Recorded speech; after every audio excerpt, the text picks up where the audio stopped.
Assalamualaikum warahmatullahi wabarakatuh. Perkenalkan, nama saya Arya Dwi Pramana dengan NIM 210521618 dari offering 12A atau ADO. Di sini saya akan menjelaskan materi mekanika bahan mengenai tekuk kolom. Yang pertama ialah penyebab tekuk pada kolom. Pada kolom biasa disebabkan oleh beberapa hal, diantaranya satu, kegagalan yang disebabkan oleh ketidakstabilan pada struktur. Yang kedua, kelebihan pembebanan yang diterima oleh kolom. Yang ketiga, kelemahan dari kekuatan elemen struktur. Yang keempat, ketidaksesuaian tumpuan yang digunakan. Dan yang terakhir ialah dimensi kolom yang relatif tipis atau langsing. Lalu untuk materi yang kedua ialah tekuk elastis dan tekuk inelastis. Tekuk elastis sendiri merupakan kondisi kelangsingan elemen struktur kolom lebih besar daripada kelangsingan kritisnya. Sementara itu, tekuk inelastis merupakan kondisi kelangsingan elemen struktur kolom lebih kecil dari kelangsingan kritisnya. Elastis. Kolom tunggal pada komponen struktur tekan yang terbuat dari satu profil. Kapasitas tekan kolom tunggal terbatas karena ukuran penopang terbatas. Akibat pengaruh beban, kolom tunggal dapat melentur. Bisa dilihat pada gambar di atas menunjukkan batang lurus dengan tumpuan sendi dibebani gaya aksial P yang mengakibatkan batang melengkung. Anggap penopang batang yang letaknya X dari ujung kiri mengalami pelanturan sebesar Y. Akibat beban P dan pelanturan Y, perampang tersebut bekerja momen lentur karena M sama dengan EL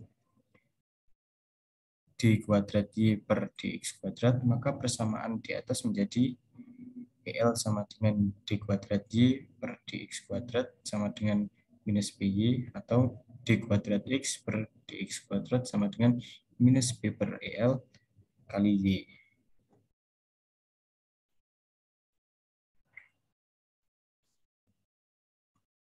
Lalu masing-masing ruas persamaan dikalikan dengan dy sehingga diperoleh EL dy per dx kali dy per dx 2 dy sama dengan minus 2b kali y kali dy. Lalu jika masing-masing ruas penampang di atas diintegrasikan, maka EL sama dengan d kuadrat y per dx kuadrat sama dengan minus p kali y kuadrat plus c1. Lalu setelah itu disubstitusikan C pada persamaannya menjadi dx per akar dari kuadrat minus y kuadrat sama dengan akar P per EL kali dx. Lalu masing-masing ruas diintegrasikan sehingga diperoleh arcsin 4/8 sama dengan X akar P bagi EL per EL plus C2.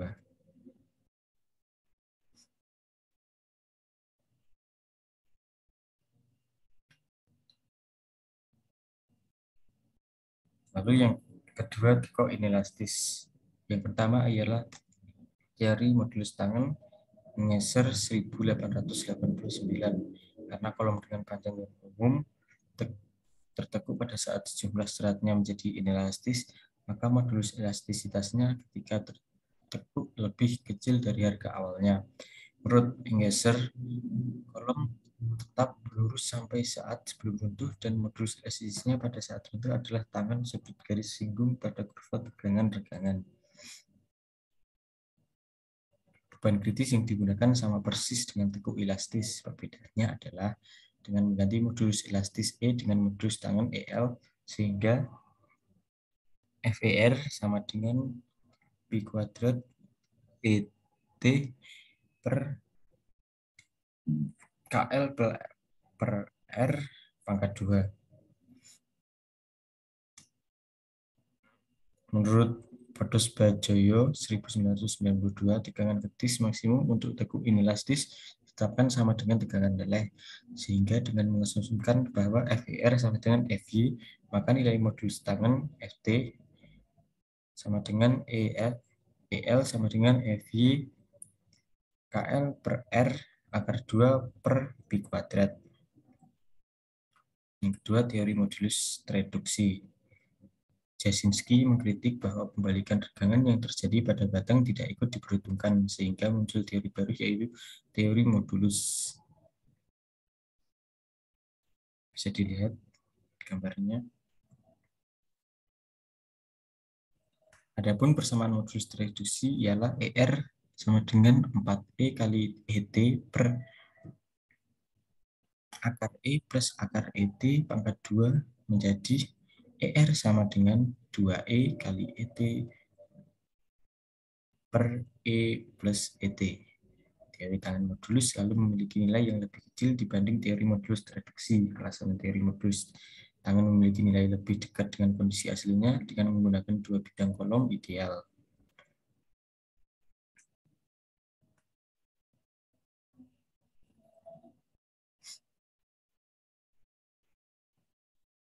Tekuk tidak elastis terjadi pada batang tekan dengan kelangsungan KL per L kurang dari sama dengan sigma E.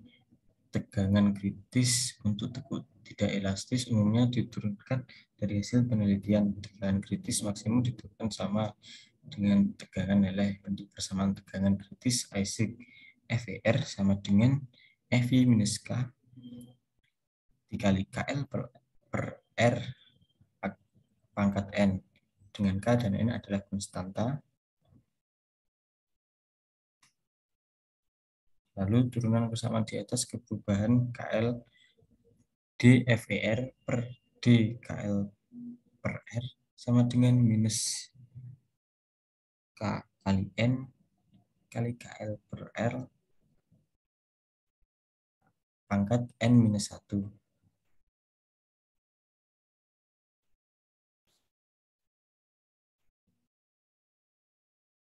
Lalu yang materi nomor 3 ialah beban kritis pada kolom. Cara perhitungan berdasarkan tumpuan yaitu pertama kolom tumpuan sendi-sendi. Langsung saja ke solusinya yaitu Y sama dengan A cos X plus B sin KX. Di sini A dan B adalah konstanta yang tergantung pada kondisi batas untuk X sama dengan 0, Y sama dengan 0. Maka Y sama dengan A cos KX plus B sin KX. Sementara O sama dengan A cos KO plus B sin KO. O sama dengan A plus 0 sama dengan A plus 0. Maka A sama dengan 0. Jadi Y sama dengan B sin KX. Kondisi batas untuk X sama dengan L,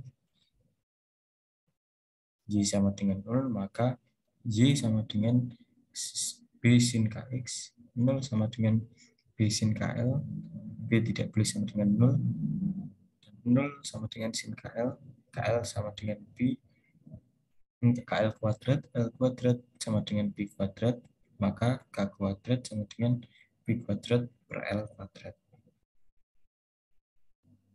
Maka beban kritisnya ialah B kuadrat kali EL per L kuadrat. Lalu kolom tumpuan lepas jepit. Langsung saja solusinya ialah Y sama dengan A cos KX plus B sin KX plus 2. Kondisi batas untuk X sama dengan 0, Y sama dengan 0, maka Y sama dengan A cos KX plus B sin KX plus A. 0 sama dengan A cos KU K0 plus B sin K0 plus A. 0 sama dengan A plus A sama dengan minus 2. Jadi, Y sama dengan minus A cos KX plus B sin KX plus 2. DY per DX sama dengan 2K sin KX plus BK cos KX. Kondisi batas untuk X sama dengan 0, DY per DX sama dengan 0, DY per DX sama dengan 2K AK sin KX plus BK cos KX. 0 sama dengan BK, di mana B sama dengan 0, lalu Y sama dengan minus 2 cos KX plus A, Y sama dengan A dalam kurung 1 minus cos KX. Kondisi batas untuk X sama dengan L, Y sama dengan A, maka Y sama dengan 2, kali 1 minus cos KX, A sama dengan A 1 minus cos KL, lalu 1 minus cos KL sama dengan 1, cos KL sama dengan 0, dan KL sama dengan pi per 2. Lalu K kuadrat L kuadrat sama dengan pi kuadrat per 2, lalu K kuadrat sama dengan pi kuadrat per L kuadrat, lalu K kuadrat sama dengan pi kuadrat per 4L per 2 menjadi P per EL sama dengan pi kuadrat per 4L kuadrat, maka beban kritis sama dengan pi kuadrat EL sama dengan E. Beban beban kritis sama dengan pi kuadrat EL per 4L kuadrat. Lalu untuk kolom tumpuan jepit-jepit, solusinya ialah Y sama dengan A cos KX plus B sin KX plus MO per K kuadrat EL. Kondisi batas untuk X sama dengan 0, dy per dx sama dengan 0, maka dy per dx sama dengan AK sin KX plus BK cos KX. 0 sama dengan A kali 0 plus B kali 1, di mana B sama dengan 0. Persamaannya menjadi Y sama dengan minus MO per K kuadrat EL cos KX plus M0 per K kuadrat EL menjadi B sama dengan K kuadrat EL. Lalu kondisi batas untuk X sama dengan L, Y sama dengan 0, maka Y sama dengan MO per P minus MO per P cos KX. 0 sama dengan MO M0 per P kali 1 minus cos KL menjadi M0 per P tidak sama dengan 0. 1 cos KL sama dengan 0, cos KL sama dengan 1, KL sama dengan 2pi, K sama dengan 2pi per L, K kuadrat sama dengan 4pi kuadrat per L kuadrat. Jadi K kuadrat sama dengan P per EL, P per EL sama dengan 4pi kuadrat per L kuadrat, P sama dengan 4pi kuadrat EL per L kuadrat. Lalu yang keempat adalah kolom tumpuan jepit sendi, di mana solusinya adalah Y sama dengan A cos KX plus B sin KX plus M0 per K kuadrat EL kali X per L. Maka Y sama dengan A cos KX plus B sin KX MO per Pi kali X per L. Kondisi batas untuk X sama dengan 0, Y sama dengan 0, maka Y sama dengan A cos KX plus M0 per P kali X per L. 0 sama dengan A cos KO plus B sin KO plus MO per P kali 0 per L, di mana 0 sama dengan A sama dengan 0. Maka persamaannya menjadi Y per B sin KX plus M0 per P kali X per L. Kondisi batas untuk X per L, X sama dengan L, dy per dx sama dengan 0, maka dy per dx sama dengan B cos KX plus M0 per P kali 1 per L. 0 sama dengan B cos KL plus M0 per PL. B sama dengan M0 per PKL cos KL.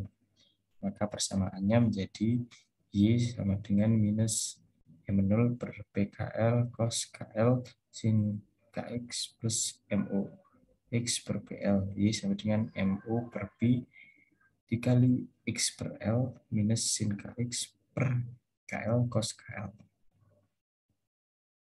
Lalu yang keempat adalah panjang tekuk kolom dengan variasi tumpuan. Panjang tekuk atau LK batang tekan sangat bergantung pada jenis perletakannya. Seperti kolom dengan tumpuan jepit dapat mengekang ujungnya dari berotasi dan transisi sehingga mampu menahan beban yang lebih besar dibandingkan dengan tumpuan sendi. Di sini adalah garis lentur akibat tekuk, bisa dilihat yang paling kiri ialah tumpuan jepit-jepit, lalu sebelah kanannya ada tumpuan jepit sendi, sebelah kanan lagi ada tumpuan roll tanpa rotasi dan jepit, dan sebelahnya lagi ialah sendi-sendi, dan sebelahnya lagi adalah tumpuan lepas dan tumpuan jepit, Dan yang terakhir ialah tumpuan roll tanpa rotasi dan sendi. Apabila LK sama dengan K kali L, di mana K faktor panjang tekuk, maka nilai K ialah jika jepit-jepit ialah 0,50, jepit sendi 1 per setengah per 2, jepit roll tanpa rotasi nilainya 1, sendi-sendi nilainya 1, jepit lepas nilainya 2, dan sendi roll tanpa rotasi nilainya 2. Selanjutnya ada contoh perhitungan. Di sini diketahui sebuah kolom itu kan pada oleh beban aksial P, tumpuan diberikan di titik tengah B dalam bidang gambar, namun tumpuan lateral yang tegak lurus bidang gambarnya yang diberikan di kedua ujung. Kolom dengan penampang baja dengan modulus elastisitas E sama dengan 200 GPa dan tegangan batas proporsional P1 sama dengan 300 MPa, panjang total kolom L sama dengan 707,50 meter. Tentukan beban izin atau B izin dengan faktor keamanan N sama dengan 2,5 terhadap tekuk kolom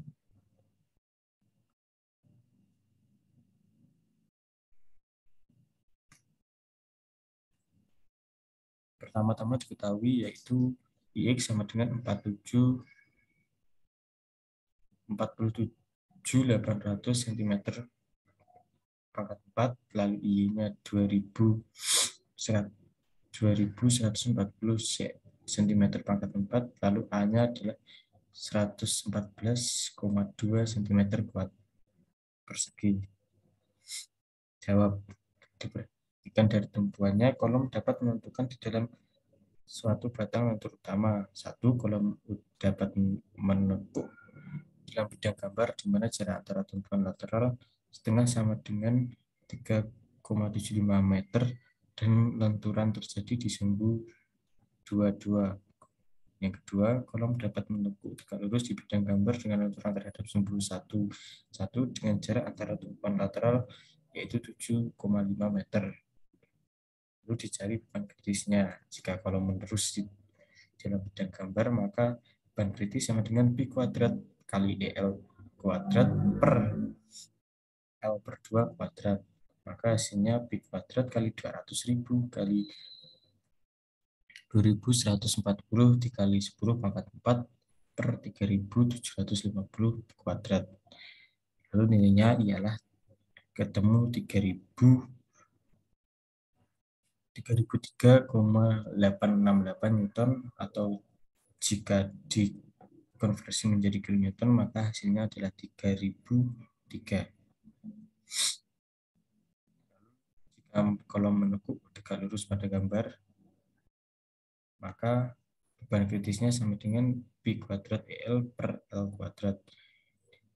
Lalu P kuadrat kali 200.000 dikali 47.800.000 dikali 10 pangkat 4 per 7.500 kuadrat. Maka nilai yang diperoleh ialah 16.733.940 Newton. Lalu dikonversi menjadi kilonewton, maka nilainya ialah 16.773 kilonewton. Lalu yang selanjutnya ialah menghitung tekanan kritis. Tekanan kritis sama dengan beban kritis per A. Maka dikonversikan nilai tekanan kritis dan A-nya 3,3003 dikali 10 pangkat 3 per 114,2 kali 10 pangkat 2. Maka nilainya ialah 262,96 megapascal kurang dari 300 MPa. Maka oke. Lalu beban izin ialah beban kritis per N, di mana nilai beban kritis 3003 per 2,5, maka hasilnya ialah untuk beban izin yaitu 1000,201,2 kN. Sekian presentasi dari saya. Apabila ada kurang lebihnya, wassalamualaikum warahmatullahi wabarakatuh.